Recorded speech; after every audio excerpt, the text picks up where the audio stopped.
বাংলাদেশ একটা মুসলিম রাষ্ট্র। ইনশাল্লাহর উপর ভিত্তি করে বাংলাদেশ স্বাধীনতা অর্জন করেছে। আর সেই বাংলাদেশে হিন্দুত্ববাদী রবীন্দ্রনাথের লিখিত জাতীয় সঙ্গীত পাঠ করা হয়। জাতীয় সঙ্গীত মানে কি? জাতীয় সঙ্গীত মানে হলো এমন সঙ্গীত হতে হবে যেই সঙ্গীত মানুষের অন্তরের মধ্যে অনুপ্রেরণা সৃষ্টি করবে। কিন্তু আমরা কি রবীন্দ্রনাথের সেই লিখিত সঙ্গীত থেকে অনুপ্রেরণা পাই? তার সঙ্গীত আর ঘুমপাড়ানি মাসি পিসি এই সমস্ত সঙ্গীতগুলো সেম। আপনারা একটা জিনিস ভালোভাবে লক্ষ্য করবেন, যখন বাংলাদেশে কোটা বিরোধী আন্দোলন শুরু হয়েছিল তখন মানুষের স্পৃহাকে জাগিয়ে তুলবার জন্য বিভিন্ন অনুষ্ঠানে বিভিন্ন মঞ্চে জাতীয় কবি কাজী নজরুল ইসলামের সেই কারারই লৌহ কপাট এই জাতীয় সঙ্গীত গেয়ে বা এই সমস্ত সঙ্গীত বাজিয়ে মানুষের মধ্যে জমে থাকা স্পৃহাকে জাগিয়ে তুলেছে। এর ফলে একটা স্বৈরাচারী শাসকের পতন ঘটেছে আলহামদুলিল্লাহ। কিন্তু আমরা যখনই আসি দেশের ক্ষেত্রে, যে দেশের জাতীয় সঙ্গীত পরিবর্তন করার কথা যখনই আমরা বলি, তখনই একটা শ্রেণী তারা রাগান্বিত হয়ে যায় আমাদের উপরে।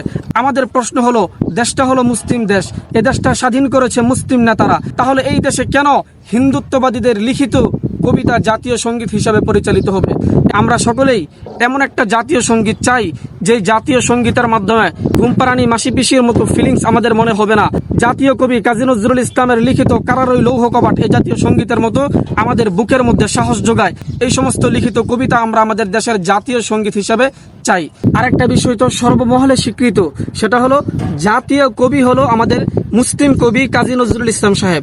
তাহলে জাতীয় কবির পরিবর্তে আমরা মুসলমান, জাতীয় কবিও ছিলেন মুসলমান, আমরা মুসলমান হিসাবে আমাদের জন্য উচিত বা সঠিক ছিল যে আমরা আমাদের মুসলিম কবি যিনি জাতীয় কবির পুরস্কার পেয়েছেন তাকে আমরা সব ক্ষেত্রে স্মরণ করা। কিন্তু এখন আমরা হিন্দুত্বপ্রেমী বা হিন্দুত্ববাদী এতটাই আমাদের মনের মধ্যে গেঁথে গিয়েছে যে আমরা সব ক্ষেত্রে শুধু রবীন্দ্রনাথ রবীন্দ্রনাথ করি।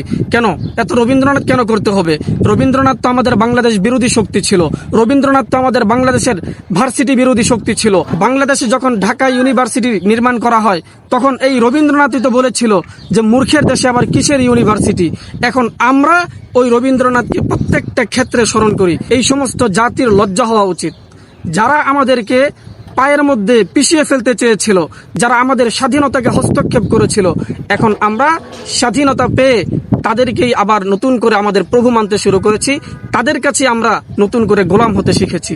এর চেয়ে বড় দুঃখজনক বিষয় বাঙালি জাতির জন্য আর কিছুই হতে পারে না। আল্লাহ তাআলা আমাদেরকে বোঝার তৌফিক দান করুন।